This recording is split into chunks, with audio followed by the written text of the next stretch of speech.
Howdy YouTube folks, it's your friendly neighborhood girl Ellen from Ellen's Life, bringing you another video.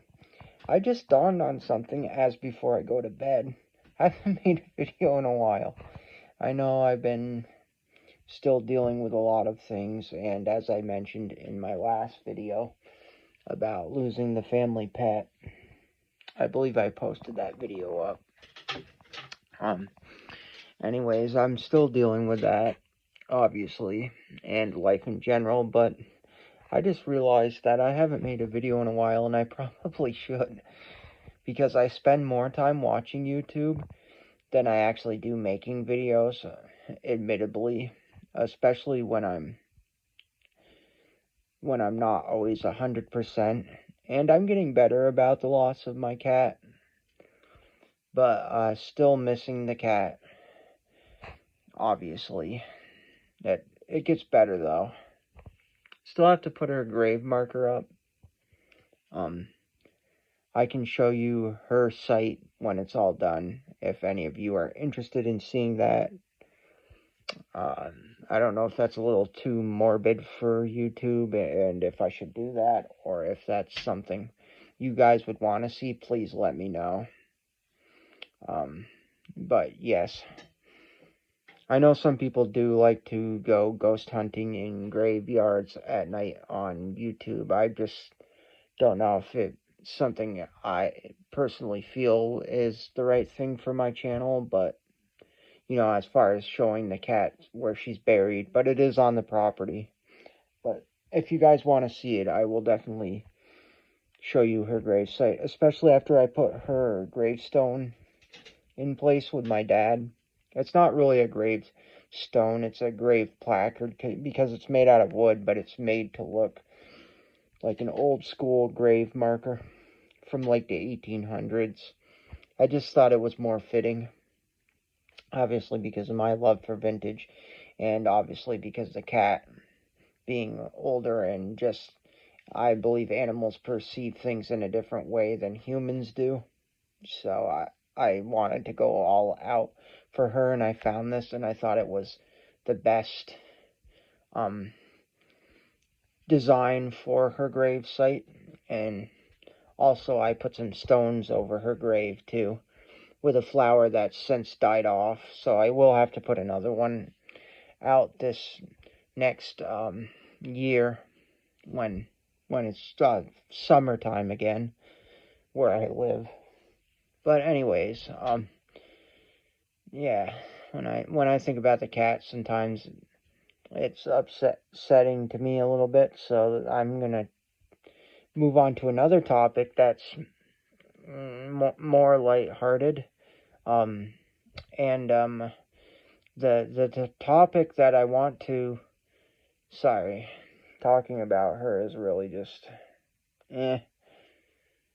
Anyways, I'm gonna get myself past that. The next topic I want to talk about, which I think is something important that I thought, oh, I better make a video on, is that I will try to put up some pictures of it. I think I can put up like a post picture of it because they're all on my phone. I will do a video definitely when it's here. I said I wasn't going to drag anything more home, really, but I have to drag this home because my addiction and my fever says so. One of my uncles had passed away, I want to say about 8 years ago. I think it is now, give or take. 09, I believe, is what my aunt told me, so it's been about 8 years, give or take. And the item I'm getting, he parked up in 07 because he was trying to pull a tree stump with said item, if that gives you any idea, more than what it was designed for. And I kind of looked it over and saw what is wrong with it, and it's going to need some body work, if that hasn't give you a hint. And so I'm going to make a video on that. And I don't know if I guess I can say it now, but I suppose it would have been cooler if I had just kind of like surprise, like some of the YouTubers do, where they have like different builds, like certain channels, because it is automotive related. Certain automotive channels have different builds, and they're like, well, you won't see that build into that, but I'm gonna tell you now, because obviously I don't have pictures of it right in front of me, but my uncle had a van. It's an '89 Dodge Caravan, and I'm super excited about inheriting it. She said I could have it. She's been currently kind of searching for keys. Me and my dad are going to have to figure out a way to strap up the axle in the rear, because if you know anything about the 84 through 92, I think they were kind of still the same from 90 on, but if you know anything about those vans, and you know what van I'm talking about, it was a front wheel drive, excuse me. Stuttering over my words a little bit tonight, which happens sometimes. But yeah, it's a front wheel drive. So the rear, where you'd think there would be a transmission, there isn't. It's just a rear axle. And from what I can tell from looking underneath it when we went to go and see it, was there's a bar that holds it in place, and he snapped the bar. So I'm thinking if me and my dad can strap it up temporarily until we can get it home, because it's not that far from where I live. It's in the same county as where I live, at a summer camp that my uncle and aunt had. And anyways, so it should be easy to get, and I'm thinking if I can ratchet strap the axle and just to hold it up, I can car dolly it back to my house. Because like I said, I think it's within less than maybe, I want to say at least a mile from my house, give or take, is where I'm going to go with that. Maybe a mile and something, but not that far from my house, really. And I also might be inheriting something else from there too that I also asked her about. Well, two other items. One's definite. It's a radio that is sitting in the back of the van.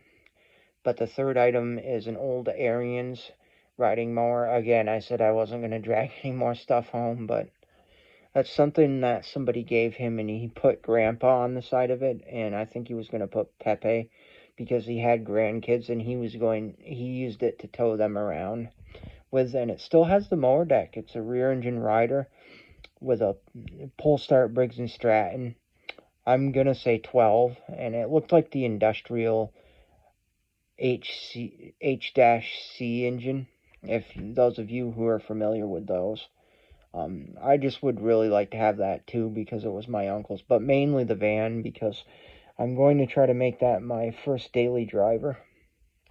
And my dad is going to help me fix up and do welding on it. He said he would help me with teaching me some welding, and together me and him can work on welding. I also have another uncle who is still currently living, obviously, and he's my dad's brother, because this was my dad's mother's brother who passed away, and obviously older, like in his 70s.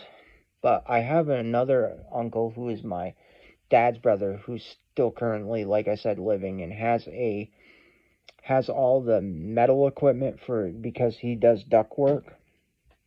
So he has all the different bending machines. And I'm going to see if I ask him nicely, because I'm sure he probably would, even if I have to compensate him a little bit for doing it, which I don't mind doing. If I could gain access to his metal benders, so I can form all my panels there. And I'll get my own metal, but just to have access to those tools, so I can make my own patch panels for the van right at that place. And also I'm going to measure the thickness of the bar that I believe got busted on the axle in the rear, which is just a hanger bracket that held it up, and see if I can find a piece equally as long to how long it would have been, give or take, maybe a little extra in case I need to trim some off and make a new bracket out of it to weld to that van to fix that. And I think that should be a pretty straightforward repair. My dad still wants to look at it anyways next time we go to the van, but from what I was telling him and from what I looked at, I think it's going to be a fairly straightforward fix. And yes, I did sorry, I've got an itch. I will mention more about my itching after. I guess I can kind of go into that. But anyways, back to the van. I did look over the unibody. So the unibody does look solid, which I am very grateful for. And otherwise, it's in decent condition. The interior's decent. The only thing, obviously, is the headliner needs to be ripped out and replaced, which I will do. And it has surface rust on the roof and on the hood, which I will deal with as well, because I want this van to look like as close to brand new as possible when I'm done with it. And I'm going to go through everything on it. But I'm thinking about leaving some parts with the original paint just because I would like to salvage the... Whoops, sorry, there's something on my phone. Sorry about the finger. In the way right there was this one swiping up on a notification. But anyways, I would like to salvage the pinstriping because that is original to the van and I'd like to keep that. Obviously the back hatch needs some repair and there might be some stuff on the doors or like the slider door down in the corner. And then on the driver's side, on the sill when you open the door down below, I believe it's also classified as a rocker panel as well, or sills. I think they might call them sills. But anyways, it's got one little square spot like that on it. Nothing major. That also needs to be addressed. I have not checked the floors. This will be exciting. It'll definitely be a bodywork challenge for me, and it'll give me some skills in metalwork and welding, because I've always kind of wanted to know that in case I ever needed it, even though I've never really been that big into it. And I've always said that mechanical work is not 100% of an interest to me, but I am very familiar with some vehicles out of necessity, and I've found in my experience that I'm better working on cars and bigger tractors than I am on small ones sometimes when it comes to major repairs, I've noticed. And it's weird. I don't understand it, but it just is. And so, yeah. And this is something I plan on keeping for the rest of my life. It's just, it will be a daily driver in the beginning until I find something better. And then I will keep this. But I probably will turn it into more of an occasional driver, because it's always good to have a spare vehicle. And also, my plan with this van is to, my plan with this van is to, as I mentioned, I want to start like an antique and vintage business. This van is going to be my mobile thing for that. I'm also thinking about doing an apple orchard as well, which I have the Jubilee, which I believe I made videos on, and I don't know if I did. If I haven't, I will. But I'm pretty sure I made one on it. That is going to be my apple orchard vehicle, if I can get the apple orchard in our backyard established. And then my truck is going to be also part of the apple orchard too. And I was also looking at someday if I could ever afford it, because I've seen one, but the guy wants way too much money, and it's not far from the county I live in.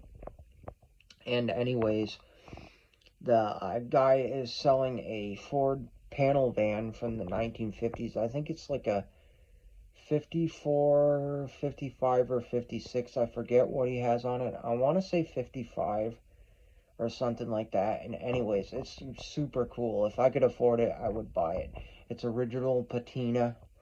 Obviously, I would do a full restoration on it with the original color scheme, of course, and put my business logo on it. But that's why I would love to have it, because it's all mechanically sound and it's all roadworthy. Any patch panels needed have been done to it.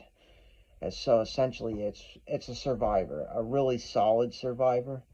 The only thing I think someone's done differently is change out the steering wheel, which, and I say original paint, that's what the guy claims on his ad, but with the change of the steering wheel leads me to believe that maybe sometime in the 70s someone may have done some upgrades and may have done a repaint, because you can tell the steering wheel is like a indicative, in my opinion, of like a 70s or 80s racing hot rod car steering wheel type of deal.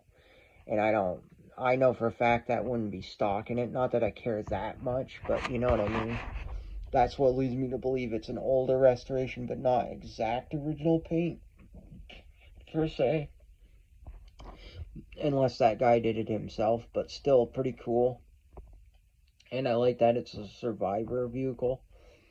And it would be cool to own as well if I could afford it. But someday, if I could find something like that, even if I need to restore it a little bit, I also want one of those for the orchard.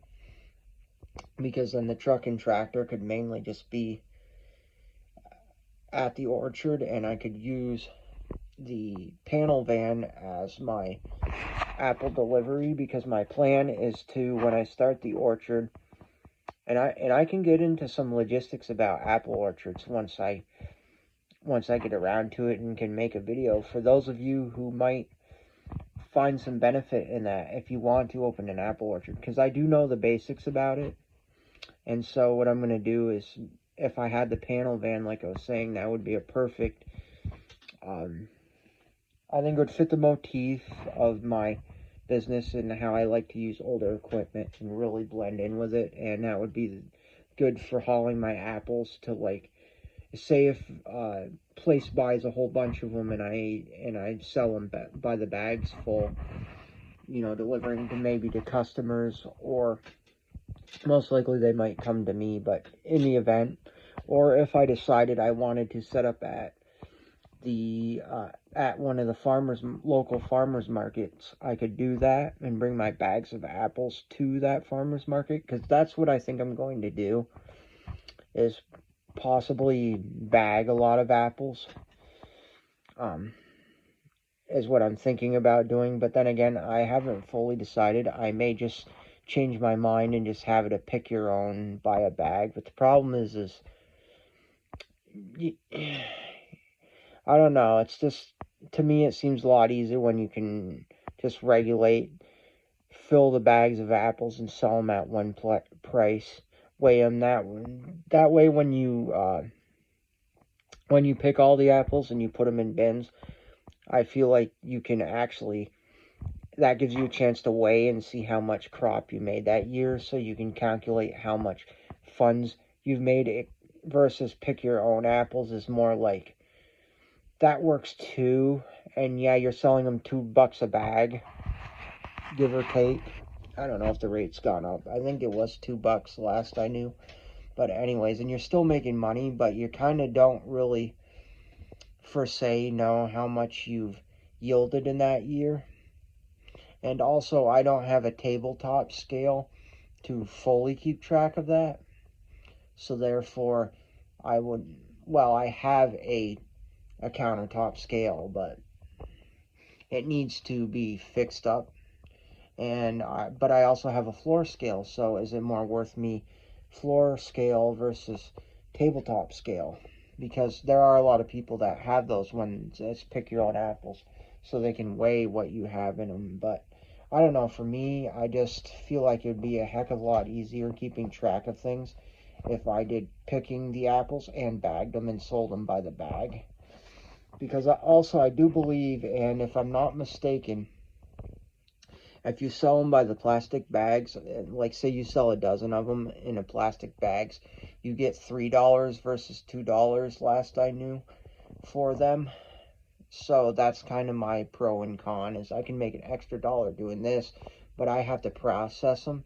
But also the only problem with that too, which I have thought about, is if I bag my own apples, I gotta make sure there's no blemishes on them, or nobody's going to want them. So all ones that could be good but might have a slight blemish on it but are still edible and you could cut around it like most people would look at, they're not going to want, because if they're paying that extra dollar for what I bagged, they want their apples to be quality. So I have to kind of go through, clean them a little bit with a rinse, go through that. So I've also weighed that. So that's why I don't know which way I want to go. At least with Pick Your Own, they can just pick it, and worst case scenario, if I have to get I'll have to make sure I have a good working countertop scale, so be it. I have two scales. I have a small one that I want to restore someday, that's vintage, and a vintage bigger scale that I also want to restore. And that's why I'm saying I was gonna do bag the apples myself and process them, so I could process tons of apples at one shot after I weighed the buckets full of them. Because if you catch them at the right time in the year and you time it right, you'll have less droppings on the ground and more yield. But you have to kind of like be watching them constantly and knowing when to get out there with your tractor and start picking apples, so you can get them before they all just start dropping on the ground. That's also why having the Pick Your Own system can be slightly easier too. But again, like I said, correct me if I'm wrong. Some of you might already know about this and know more and are watching this, but I'm pretty sure last I knew it was like $2 a bag if you pick your own, and like $3 if they're already bagged. So you're making an extra dollar if you bag them, because they're in the bigger plastic bags. And I think the stores get twice as much as that, and sometimes depending on the brand. So if I can sell apples at $3 a piece, and I bag them myself, that's really not bad. But so that's kind of the pros and cons I'm going through with that. But I will, like I said, touch in more in depth on apples and in the process of growing them, if you would like. Things you can do to kind of keep them safe, because deer, if you know about apples, deer love apples. So when the apple tree is just a yearling, you kind of have to like protect it, and there's ways to protect it. I can get into detail if you guys want. Heck, I probably will make a video anyways on it, just because I'm sure there's somebody out there that could benefit. I don't currently personally farm or work on any farms, but as you know, I've mentioned in the past that that's a skill I've had from years of working on farms, is I've learned the stuff. So I know the basics. But anyways, also another topic I would like to get into, even though this video is getting long, that I said I wasn't sure if I was going to mention, but I think I will, is the fact that recently I've been dealing with some, like, having itchy skin, and I recently found out that, and not to go on to a negative state, but I had a bout of impetigo, for those of you who know who it is, or know what it is, and this has solely prompted me into, my doctor says that my immune system, they think, is fine the last time I had it checked, but I feel like I have a touch of weakened immune system, and I feel like the impetigo was attacking my immune system, and it just didn't really pick up when the doctors were testing me. But they didn't really do any like major testing, but they kind of just like said, I think you're fine. But that may be something I will be looking into, because I've noticed that I have a lack of energy, even though sometimes I can't get to sleep right off because I deal with insomnia a little bit. But still, like, the fact that my that this can attack my immune system so easily. And I had it, and it went away, but now it feels like it's coming back, so... And I'm hoping that's not it, but I've got a sneaking suspicion it's trying to creep its way back. So I think that, as I said, I am going to have to talk to my doctor again and possibly get my immune system checked, which really sucks, but, you know, it's life. We all go through this stuff, and I figure I might as well share a little bit of the realism of things that I am going through on my channel, just because I feel like my channel needs that. So maybe someone else can take something from it and say, and it'll give them a little humbling reminder that life is not a bed of roses, and there's always going to be a little something, but you'll always be able to rise like the phoenix from the ashes, so to speak, and you will become at your highest power, highest quality self again. But you're always going to have little hurdles, and this is my hurdle. I've been dealing with a few hurdles in life, and this is one of them. So thankfully, my stomach issues that I've had, I don't know if I've mentioned those in a video, I've kind of got those under control now, so thankfully I don't have to really deal with those anymore. I still take omeprazole whenever I need it, but for the most part, I am good. But anyways, other than that, your girl is healthy, as she can be. Still working on dieting. I would love to know people's tips on dieting, and I'd also like to know if anyone knows anything about like the logistics of cortisol. I just kind of looked it up because I'm wondering if some of my weight issues might be due to like events that have happened recently that have kind of made me a little depressed, and like things that have happened in my life, like the loss of my cat, and then this impetigo's been driving me nuts, and then I was worried when I had the stomach issues, and I believe I mentioned about the starting of the stomach ulcer in a video, but anyways, and I wondered if maybe that messed with my cortisol levels, which made me shoot up even further in weight. And so I would love tips from any of y'all on any ideas of how to regulate with that. I've kind of been looking around online, even though that's not a full viable resource. Most of us already probably know that, but you know, I've just kind of been scouring it and just getting ideas. But if anyone is a professional and knows a little bit about that, I would love that, or can direct me to a YouTube video on it of someone that they've dealt with that's professional, maybe a doctor they go to that has made YouTube videos, and they know the doctor personally because it's their physician, and he or she is a dietitian type person, because I am really seriously curious about this cortisol theory.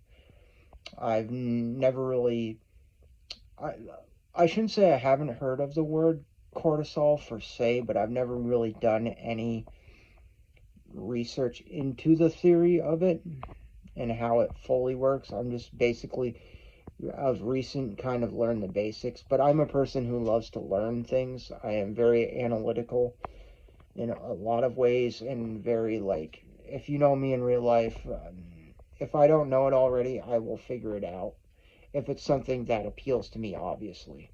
Like, I wouldn't say I would go out and learn how to fix a semi-truck, because that's not something on my menu. You know what I mean? Or like in this insanely large loader at the scrapyard, or learn how to run the scrapyard equipment. But I do know the basics of mechanics, but you know, like within stuff that I would want to know about. Like science is something I've always been into, and I know quite a bit about science, but a lot of subjects in science I've mostly known the basics. I've done more study in the anatomy and how things work, you know, like physically how body structures and how they're made, and the differences between anatomies of different animal species and plant species and humans. So that I'm pretty diverse in, and some other scientific things like physics and stuff, a little bit of that, but not really into a lot of like the health aspects, certain health aspects of the human body. So it's always good for me to learn, and that's something I want. So like I said, if anyone knows like any suggestions about that. And I'm not saying I have a cortisol imbalance, but I have wondered if maybe that could be a reason. I mean, it's a suggestible thing, but I don't know how true that is, or how false that is, or whatever, you know what I mean? So if any, like I said, if any of you have any suggestions, please feel free to, as always, like, comment, and if you wouldn't mind subscribing. And I think that's where this is where I'm going to leave the video, because I'm already almost at 31 minutes. I'm at 31 minutes now. As always, keep your heads up, stay strong, all that kind of jazz. Have an excellent time, whatever it is, wherever you are. And as always, sunshine, unicorns, and rainbows. And I will see you in the next video when I make it. And I am going to try to do some more videos, because I do want to make this channel boosted. I also need to look for another tripod, because I am missing having a tripod, and I want a camera set up, a real camera set up with a tripod, because I think my videos will benefit with better quality if I do that. I am so hoping. Anyways, this is me signing off, YouTube folks. Peace.